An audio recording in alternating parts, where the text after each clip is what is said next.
Le lotus et le vent.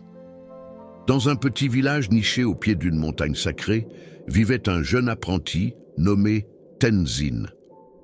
Chaque matin, il se rendait au temple où un vieux moine, maître d'orger, lui enseignait la méditation. Un jour, alors qu'il marchait auprès d'un étang, Tenzin aperçut un lotus fragile qui luttait contre le vent. Les rafales étaient si fortes que la tige fine se courbait dangereusement.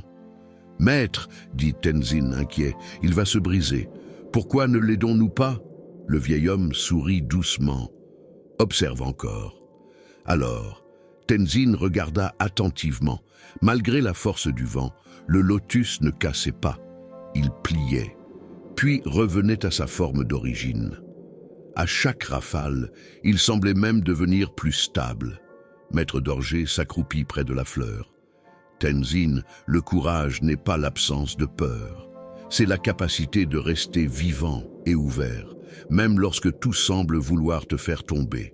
Le lotus ne combat pas le vent, il accepte, il respire, il plie, et c'est ainsi qu'il ne se brise jamais. Le jeune apprenti resta silencieux, touché par la scène. « Mais maître, et si un jour le vent devient trop fort?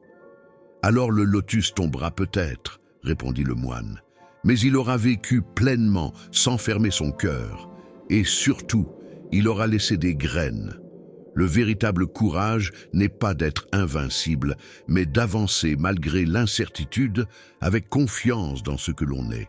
Ce jour-là, Tenzin comprit que le courage ne résidait ni dans la force ni dans la dureté, mais dans la souplesse du cœur. Alors qu'il s'éloignait, une dernière rafale secoua le lotus. Il plia, puis se redressa encore une fois, debout sous le soleil.